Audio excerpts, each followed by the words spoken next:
Hi, welcome to the F1 Time Portal, a Formula One history podcast started by a couple of friends who love Formula One. I'm your host, Rosa. And I'm your Let's Twist Again host, Luigi. And today we are rating drivers from 1961 for our special series, the Time Portal Championship. So let's go. Chubby Checker, hey Louie? Yep, Chubby Checker. I like that song. Yeah, and it's a little bit like Formula One theme. Like maybe you could call a car spinning a twist. Yes, that's a long bow, but I'll give it to you. I'm sure there's longer ones in the past. So this is a medium one. You need to do better. I'm gonna challenge you. Okay. Yeah. Well, today we have Ratna with us. Hello, Ratna. Hi guys, happy to be here.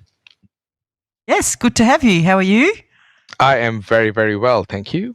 And so you're one of Luigi's friends? Is that too strong a word for you right now? Yeah. I mean, we've been friends for a bit, both as colleagues and subsequently, with various interests and so on. Yeah. It's going back, I think, 18 years or something, Luigi? 18 years? Yeah. Wow. And I'm trying to get him back in there. where we used to work. I'm working back where we used to work all those years ago, funnily enough. So wow. That's amazing. Good on you, Ratna. Yeah. Well, I have some questions for you just to put you on the spot on your debut on a podcast. How did you get into Formula One, following Formula One? Look, I must admit I'm not really a hardcore Formula One person, but I've always been a car person ever since I was really, really young. Got into, car magazines, into the US car scenes and, car manufacturers and stuff like that. Hey. In fact, my earliest memory of F1 was from a comic strip called Skid Solo. I'm not sure if anyone remembers that. It's from a British comic that had one of this guy in it, and it was a British F1 driver. But I've always been in and out of it. I try to watch whenever I can. Malaysia is my country of origin, so I've watched the Sepang Grand Prix before while it was still going. And now I am into it because a lot of my mates are into it as well, and I've really got back into it in a big way. Nice. Yeah.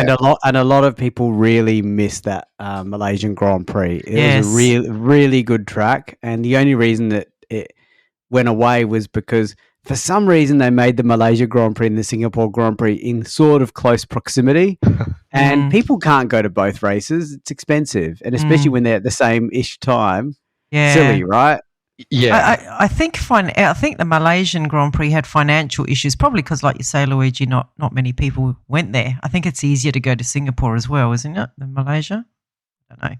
Yeah, Malaysia can be a challenge sometimes, just in all fronts when it comes to management of things. Yes, so who knows what happened? Yeah.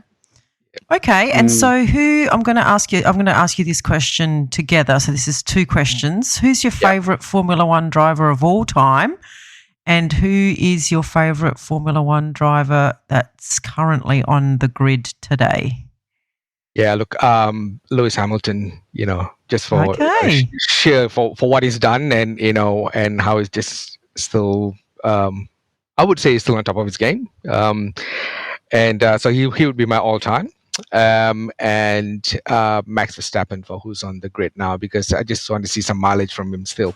Yes, we all sort of get the feeling that he's getting a little bit bored with winning, isn't he? And that he's just like, here we go again kind of thing, isn't it? Yeah, I just don't want him to get bored with winning. I think, I love the fact that Lewis is up there. A lot of people love Lewis Hamilton. I agree. He's done so much for the sport as well as his own personal goals and things. And Max, I don't know, Luigi, I'm starting to, he's matured a lot, and I'm starting to see a real kind of compassionate person come through. I know maybe I'm a bit crazy. Maybe I'm just looking for something, but yeah. I don't see You don't it. Still don't see it. I will measure the driver by when they're not in a great car. Yeah, and actually, in actual fact, Max he wasn't in the greatest car, up to 2020. And he'll get 3 or 4 wins a year, but even then he was a little bit behaved dubious, badly. dubious in his ethical driving manner. Yes, I know. But he was like 18 or 19 years old, wasn't he? Yeah. So it's interesting. It's going to be. Some people have said that to me as well. Let's wait and see what he's like when he's not winning, like by 10 seconds, 30 seconds. And just a quick question to Ratna: can you spell the name of that comic character, because it sounded like a cool racing name? Was this a British thing? Was it? Yeah, it was a British comic called Tiger, and the comic character within, because it's got multiple stories, right? It's got stories on football and different things, and they had one on F1, and the guy's name was Skid, Skid, Solo, Solo. Skid Solo. Yeah. So I was trying to think, did they try to pick a driver as a reference? But I don't think they did. That doesn't sound like it at they all. just picked a cool name. That's it. Yeah. It does sound like a cool racing name, like Skid. I don't think Skid is it's a bit like, there used to be a Formula One driver back, I think 15 years ago, called Scott Speed. And he wasn't, unfortunately, particularly fast, but he had a cool racing name. That is a cool name. Absolutely. Yeah. So today we're doing the 1961 championship. So Ratna, this is must be interesting for you, being a sort of a more recentish fan, to delve right back about how many years ago is 1961? 40 plus 20, 60 years ago. 60, yeah. Pretty much, 60 something. Yeah. Yeah, 63 years ago. 63 years ago. So are we ready to get into it? Yes, let's go. Okay, so I'll do the race review, and then I'll throw to you, Ratna, and ask for your top 3, and you'll tell us your top 3 in reverse order: third, second, first, but third and why. And then we will critique and question in a constructive manner. But I might forget that little last bit. Yeah, he will forget that totally. Yeah. So the first race of the season is the Monaco Grand Prix, and those of you that newish listeners to the TP episodes, just a quick reminder: we do these rankings in isolation of one another, and in fact, I don't even see them until right now. And we do very short race reviews, not meant to be like a full race review like the full episodes. We expect you've listened to those already if you're a good listener. Oh, come on. Stop putting judgy. Don't be judgy. Come on. Okay. So Monaco is the first race of the season. So the quick summary is: Moss took pole position from Ginther and Clark, with Graham Hill and Phil Hill on the second row. Ginther led Clark and Moss into the first corner, but Clark quickly ran into trouble with a faulty fuel pump. Ginther dropped to third on lap 14 when Moss and Bonnier passed him.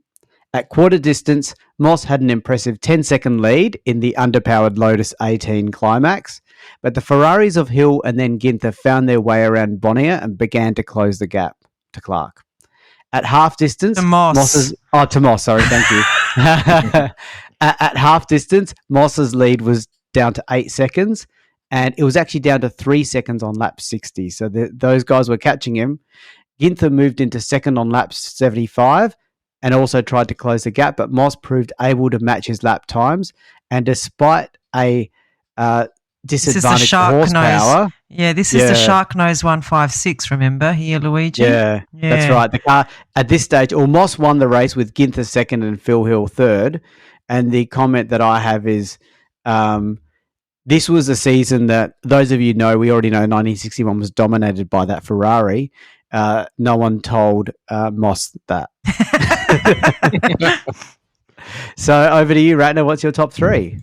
Starting from the bottom, I reckon number 3 was Ginther. I mean, he was pretty much leading throughout the way, but he still lost to a weak Lotus. I mean, he certainly should be penalized for that, to do some push-ups or a chicken dance or something after that. It's what a catastrophe.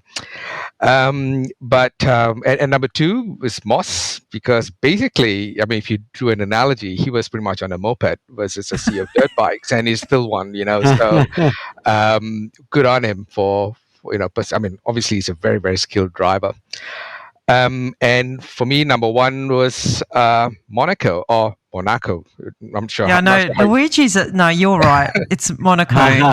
Luigi says it weird. I've tried to change him. It's just not happening. Yeah, look, for me, Monaco is just the top. So it's such iconic track, right? And so anytime Monaco appears, I mean, it needs to be number one. Wow, that's a big goal. That is probably the most colourful ranking explanations we've had so far on this series. I love the fact that people should be made to do push-ups if they don't. Well, I reckon if Enzo Ferrari had thought of it himself, I reckon he would have made that happen. And Moss was a moped in a sea of dirt bikes. That's just so poetic. I'm loving it. Yeah, too much time on my hands. Okay, so my top three, I had Phil Hill in third for basically coming a solid third, so not too exciting there. I had Ginther in second. He actually came a strong second place, and I feel like he didn't get the memo that he's not meant to be the leading Ferrari driver. Like all through the season, the focus is given to Von Trips and Phil Hill, and if that's the case, if they had that in mind, why did they let Ginther go second? Isn't that risking his champion? Isn't it risking the other two guys? Because the other two guys came after him. Do you know what I mean? They could have done a quick shuffle. It's not like they were giving a race away. So I gave Ginther second for like basically trying to take leadership of the Ferrari team. And Moss I gave first, just an awesome win in an underpowered car. As I mentioned in the review, at that stage of the season, we didn't know Ferrari were going to be the dominant team that they were, so he did a great job. And Moss himself said it was one of his most satisfying wins, and I totally get it. To beat Ferrari start of the season and then to see how good they were, it made the win even more impressive in hindsight. So over to you, Rosa. Yes. Well, funnily enough, Luigi, mine are the same as yours. Wow. I really have to take a long, hard look at myself, I think. I had Phil Hill third spot. Yeah, solid third spot. I mean, like you say, we don't know at this stage that shark nose is just going to dominate. And I think he felt pretty weird possibly being the number one driver in Ferrari as well, being American. Like it would have felt very strange not having like an Italian driver in this car for Ferrari.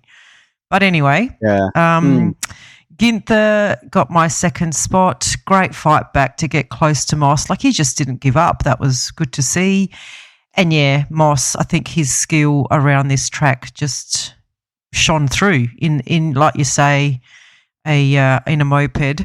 And he was just able to take it through to the finish. I think this was one of a showcase of Moss's ability. Especially on, like, he's just good around the handling of tight corners and things, isn't he? Like, we see that again and again. So, yeah, that's mine. And so, Luigi, didn't you have, like, an issue with Brabham in this race? Oh, that's right. Yes, I did have an issue. I guess the comment I have there is that this is 1961, and to put in context, the world champion of 1959 and 1960 was Australian Jack Brabham in the Cooper. Yes. And so this is the first race of 1961, the first race of him defending his double championship. Yep. And what's he doing? He's not there. He's doing IndyCar. Now, to make that even more ridiculous, in 1950 to I think 1959, IndyCar actually counted for points in the F1 championship, and it didn't make sense. It was a different rules, different regulations, and the drivers almost never crossed over. There was a couple of instances. Yeah, Scari tried, didn't he? He went over. Scari. The sense came to all, and finally they dropped IndyCar from the F1 calendar, as in to not be worth points. And that's when Brabham goes over and does it. When it's not even worth points and he's defending a double championship. So my rant is now over. Yeah, okay. Yeah. I know. It hurts. It hurts to criticise our Australian double champion, but we just couldn't understand that. Yeah. Okay, so after race 1, we have Moss in the lead on 22, Ginther second on 16, and Phil Hill and Monaco tied on 8 points in third place. Okay, and we like to keep an eye on this cumulative status, Ratna, and for all listeners, because we know Phil Hill wins this championship just from Von Trips, and it's always good to see where they rank, how they land. Yep. Yes, we'll know who the people's champion will be. Yeah, the real champion in my mind. Yeah. So we're up to the Dutch Grand Prix. So the front row was taken up by the 3 Ferraris of Phil Hill, Von Trips, and Ginther. So the message has been sent. Von Trips took the lead from the start and led every lap. Phil Hill was second, but was soon pressured by Clark, who had started from the 4th row. The two would trade second place often, with the Ferrari quicker on the straight and the Lotus faster in the corners. This continued until about 20 laps from the end, so all race pretty much, or most of it, when Clark's handling allowed the Ferrari to pull away, so he must have had some issues. 4th place was contested between Moss and Ginther, with Moss passing Ginther on the final lap. So the race is famous for being the only one with no retirements and no pit stops. So that's a super rarity. That is just so weird that they had no pit stops. I mean, this is a Dutch Grand Prix. Isn't it around 70 laps here, Luigi? 76 or something? I don't know. Yeah, I'll check. But yeah, it's pretty impressive, isn't it? Like, no I don't pit think stops. I don't think that's ever going to happen. No, that's never going to. There's too many bad drivers in our current era to allow no one to have a problem. But they didn't even switch tyres, no fuel top-ups, nothing. 75 lap race, 314 kilometres. So not a short race, like a normal length race. That's right. So, yes. Yeah, there you go. So Ratna, what did you make of this no retirement, no pit stop race? Very, very impressive. I mean, that's why when I talk about my ranking, you'll see why. Should I get into my ranking? Yes, absolutely. Okay. So at number 3, I've got Phil Hill, because, give it a good go, and he came in second. And for number 2, I've put the pit crew. It's again because there was no which pit crew, all of them, or just one team, all of them. Okay, collectively, they deserve that recognition. And this is that one time when they were like, well, let's sat around doing nothing. So hey, why not? So so that's a piece of history over there. Yes. I just want to make a quick comment on that. Because this has never happened before, and I don't think it's ever going to happen again, it would have been a brave pit person to just pull out a sun chair, get out a cigarette, and they just start having it. They can smoke in those days. Yeah. And just having a smoke, and the other pit guy's like, "What are you doing? They might pit." And he says, "I've got a feeling." And he just has a smoke in the sun and puts his car in the middle of the pit lane where the cars have to go, just to like show his confidence. That guy gets double points right now. Exactly. I mean, he'd be number 1 if he did that, But, unfortunately, I think they would have also seen their jobs on the line. They're going, man, if we do this every week, we're going to be out of a job. So from then on, they go, let's unionized. Yeah. That is true. And then they go, let's just make sure someone has to pit. Let's just undo a screw. Yeah, here and there. There's an underwritten rule where all the teams have to take one turn each. That's right. There's something wrong with their car. That's right. to Otherwise, force one pit stop. They're out, right? They're out of a job. Yeah. Big ramifications. That's why there's so many retirements in Formula One now. That's right. Exactly. Sorry, Ratna. Who's your number 1? Oh yeah, number 1. I've got a soft spot for this guy, Von Trips. Well, I guess it's the first time he could actually say, "I've won this trip." But also, I mean, he won despite the weight of having, I guess, one of the longest names in F1 history. I mean, his full name is Wolfgang Alexander Albert Eduard Maximilian Reichsgraf Berger von Trips. Wow, that's his name. But he's also known as Taffy. Taffy? Yeah. I didn't know that. Yeah, that's what I found out. I mean, that's a pretty cool name, and it's cool. So removed from anything in his full name there. So that's pretty interesting thing. But yeah, I think this was his first win. I think, and he's only in his limited lifetime, which we'll get into a bit later. Yes. Yeah. What an awesome pick, and wow, and you're very good with the pronunciation. So I know that was impressive. Reichsgraf. Yes. Yeah. You need to work for a German company again right now. You're ready. It's meant to be, eh? Yeah, yeah. So my top three, I suddenly have a little bit of remorse because I realise I have not even put in the race winner Von Trips into my top three, and he led from start to finish. I mean, I do have regret sometimes, and this is one of those. So I put Ginther in third place. Where did he finish? Let me just check. He got. Uh, If he didn't finish in the top three, he got fifth place. Okay. And I don't know why I wrote, doesn't he know that he's not the number one Ferrari driver? I wonder if I was reading the same race when I did this pick. What?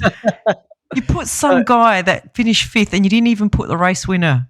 Yeah, and then I said, doesn't he know he's not the number one Ferrari driver? Which makes no sense. So anyway, I can't change it. I've locked it in because I obviously did read this race because my other picks are lined up with the race. And I've got Moss. How is he winning in a dominant Ferrari? How is he winning in a Ferrari dominant season? But he doesn't win. I don't think he did win, Luigi. What? But I did pick the right race because I gave number one as the Dutch Grand Prix. Yeah, you did. So awesome stat, no retirements, no pit stops, can't beat that. Look, I can't change it now. I don't know why, but I obviously had my head partly in the wrong place. So is this a few drinks on a Friday night situation? Yeah, maybe. Yeah, yeah. Anyway, let's move on. I accept my personal responsibility on these picks. Oh, this is serious, Luigi. We are rewriting history books. Yeah, and I'm giving Moss a win that he didn't win. Odd. Yeah. Okay. So I gave Moss my third place. Taking fourth on the line is what I said. So that was pretty impressive. Clark, second. I think Clark he has a quiet season, and this is really just the beginning of Clark's kind of, this is a new Lotus that's out there. And I think Clark is starting to gain in notoriety. Great fight with the Shark Nose to stay in the race is what I said. And Von Trips, I said, led from start to finish. I also have a soft spot for this driver, Ratna. I think, when you start researching these drivers and things, you sort of start to get to know them. And he was really good. He was a top person. So I gave him quite rightly my first spot. Yeah, and I have my formal regret. Okay. Luigi, if we name a unworthy TP championship, I'm laying it at your feet. Yeah, I admit if Von Trips loses by less than 8, because I would have given Von Trips this win, or at least 6, then I will take responsibility. I think you're going to have to do 50 push-ups. Yeah. Nice. Okay, so after race 2, we have Moss in the lead on 32, Ginther second on 20, and Phil Hill on 12. And Ginther a generous 20. Oh, sorry, I place. didn't. No, sorry, guys. I have not. Just give me a second. I haven't ordered this. Oh, hang on. Can you just talk amongst yourselves? Luigi, have a good hard look at yourself. Yeah. I didn't. Yeah, sorry. It's Moss on 32, Ginther on 20, and Von Trips on 16. Yes. And Phil Hill on 12th and 4th. So the reason why, because we know the championship is between Von Trips and Phil Hill in the real world. They're only 3rd and 4th at this point in time. Yes, exactly. Yes. Okay, so we're up to the 3rd race of the season, the Belgium Grand Prix. So the Ferraris came out and locked out the front row again, with pole going to Phil Hill this time. I think Von Trips got the last one. Second was Von Trips, and third was the yellow old V6 engined Ferrari of Genderbeen. Yes. So Graham Hill surprised everyone at the start of the race by jumping into the lead from the 3rd row of the grid, but his glory was short-lived as Phil Hill overtook him going up the hill, and by the end of the lap, the other 3 Ferraris did the same. So wow. He was really those Ferraris were in charge. After 25 laps, only 4 cars remained on the same lap as the Ferraris. Phil Hill and Von Trips crossed the line almost together in 1st and 2nd, and Ginther was 3rd and Genderbeen in 4th. So that's a Ferrari 1, 2, 3, 4. Yeah. So over to you, Ratna, your top 3 and why?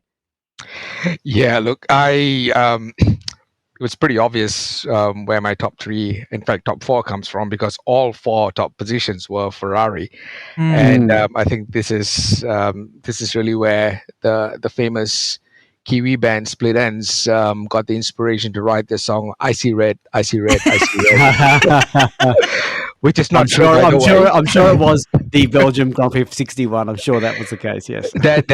Yes, and the fact that one of the cars was actually yellow, I think, if I'm not mistaken. Yeah. but yeah, I mean, complete and utter dominance by Ferrari. So they get all my positions. So you've given all of your points to the team Ferrari. I have, yes. Okay. Yes. See. That's because I think it's probably as much the manufacturer and the car as it is the driver. Yes. Interesting that. Yes. Oh, definitely. That shark nose was just ahead of itself. Yep. And did you know, Ratna, that our logo is that shark nose Ferrari? Oh. Yeah, that's the 1961 Ferrari. Ah, there you go. There you go. Yeah. So my top three is I've got Graham Hill in third. He took the lead at the start, and we must recognise this. I mean, good on him. Good on him. Let me just see where he finished in the race. Yeah. He doesn't. Let's move on to my second pick.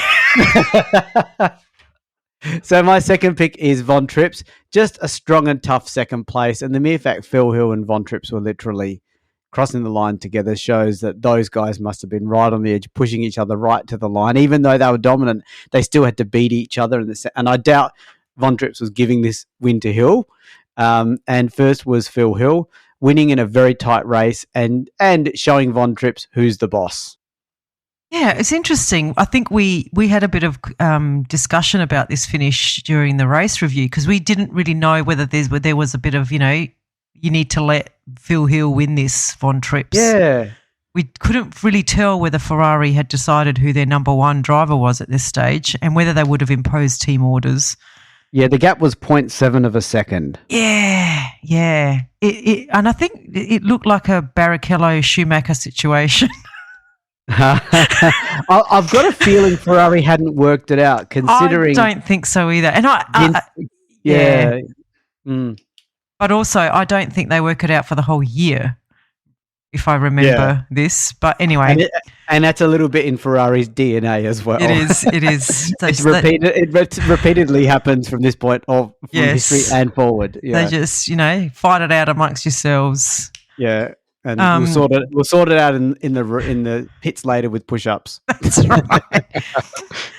I stuck to the quite boring race finish, but mainly just recognising the Ferrari domination, just like Ratna did, except I actually gave it to the drivers instead of the team. So Ginther third, Von Trips second, and Phil Hill first. Okay. I don't know how you put Graham Hill in there, Luigi. Yeah, he managed to, out of the 9 picks, I've managed to put Graham Hill in. And tell our listeners where Graham Hill finished in that race.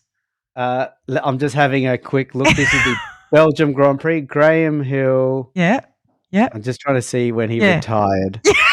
On lap 36. He retired on He retired on the last lap. Oh, the poor guy. He deserved the podium for that. Who deserves to retire on lap 36? Yeah, but he probably retired from like position 13 or 14. Well, there were 6 drivers that were classified as finished, so he could have at least been 6th potentially. You know what a lot of the F1 reviews miss out on, and I'm not saying we're going to fix it because the research behind it would be huge, but when someone retires on, let's say, it's at lap 24, it doesn't tell you what position they were last. I know. And that would be really good to see that. And you just don't know unless you read the race review in detail. Yes. So I don't know where he was, but he was definitely in the top 7. Oh, okay. Yeah. All right. So after race 3, we have Moss on 32. We have Phil Hill and Von Trips equal second on 28 points, and Ginther in third, on 24 points. Okay, so we're up to race 4, the French Grand Prix. So Phil Hill led from the start with Ginther and Von Trips giving chase. But when Ginther spun, Moss was able to take third for a while before Ginther recovered, no doubt in the superior car.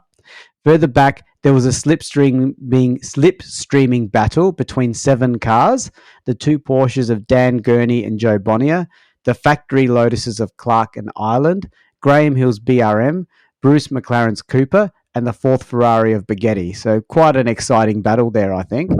Eventually, Ginther passed Moss, and he dropped back into this fight because of brake trouble. Then the Ferrari team faltered. Von Trips, who had taken the lead under team orders, well, there you go, Rosa, a little bit of a flag. Yeah. Stopped with, it could have just been management within the race, not overall. Yeah, not overall, exactly. Like tyre strategy or fuel, I don't know. So Von Trips stopped with engine trouble on lap 18. Phil Hill took over, but spun on lap 38 and stalled his engine, and then rejoined a lap behind. Ginther only lasted 3 laps in the lead before he stopped with an engine problem, and suddenly the battle for 4th was a fight for the lead. So gradually the challengers dropped away, leaving Gurney's Porsche against Baghetti's Ferrari. They changed places lap after lap, and on the final lap, Baghetti dived out of Gurney's slipstream to pass the American a couple of 100 yards before the finish line. Clark was 3rd. Baghetti thus became the first and to date only man or person to win his first World Championship event, excluding Farina. Hey. A pretty dynamic race. Yes. Over to you, Ratna. Yeah, would have loved to have been there for that race. Seems to be super eventful, right? I mean, all the big guys seem to have stumbled along the way, leaving the positions for, and I'm actually going with, how they finish, with Clark on number 3, Gurney number 2, just for getting to those positions, and Baghetti. I mean, can you imagine first ever championship and then you win it? I mean, clearly he never topped that. It's going to be hard to do so, but the sense of elation you're going to get from something like that, I mean, it's probably unbeatable, I would think. We have Moss in 3rd for taking out Phil Hill, the race leader. It was not his fault, and he was up there at the start. What?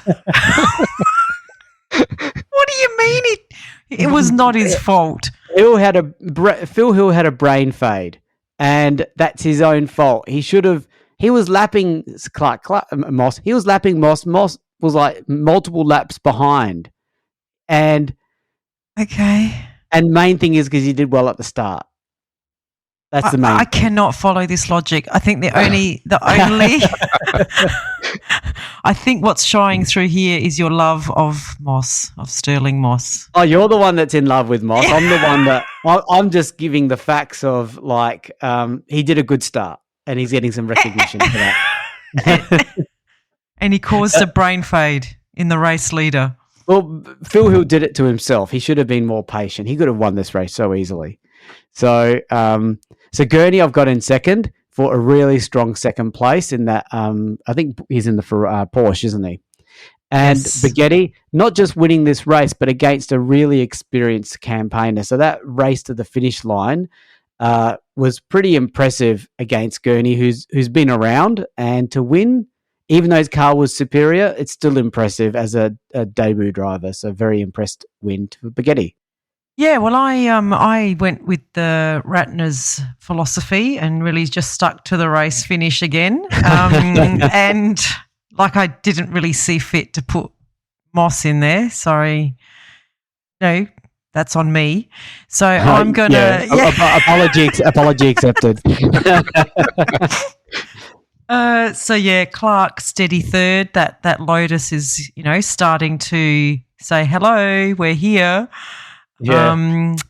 Gurney, great race and good fight for the win there with Baghetti in that Porsche. You have to give it to Baghetti, don't you? Like it's his. Yep. I think it's his first race. He really took a chance, slipstreamed the guy, came out just before the finish line to take his win. I mean, that's pretty ballsy. I gave it to him. Yeah. Nice and solid. So after race 4, we have Moss on 36, Phil Hill on 28, again still tied with Von Trips also on 28, and Ginther and Baghetti now on 24. And then Gurney and Ferrari on 18. It's close. Yeah, Ferrari's got a lot of points considering that big boost that Ratna gave them the race before. Yeah. Yeah. Skewed it a little bit, but hey. Yeah. Whatever feels right. Okay, well, we might leave it there. I think there's a few more races to go, so we're gonna come back and do this as a second part to finish off 1961. Okay, bye everyone. See you next time. Bye. We have a Patreon. Yay, we're a professional podcast now. So it means a lot to us if you are able to support the F1 Time Portal podcast. For a small monthly fee, you not only get ad-free podcast content, you will also receive special episodes that are exclusively uploaded for our Patreon financial supporters. We promise at least 2 additional exclusive episodes each month aligned to the decade we are up to in the show. And you will also be able to make suggestions about any special episodes you may want us to research and present. We can't promise that we can do all of them, but we will consider them. So, if that sounds like an entertainment bargain to you, go and sign up at patreon.com/F1 Time Portal today. If you're enjoying our podcast, please tell your friends and non-F1 friends alike. Yeah, and don't forget to rate us 5 stars or whatever highest is available on the podcast platform that you use. We have a range of social media handles for you to connect with fellow listeners, so look up F1 Time Portal on all the usual platforms. Or visit us at www.f1timeportal.com or email us at f1timeportal@gmail.com. We would like to give credit to our primary reference materials, a series of books called Grand Prix by Mike Lang. We also use many other written and digital references, which are in our show notes. Thank you for your support. Thank you.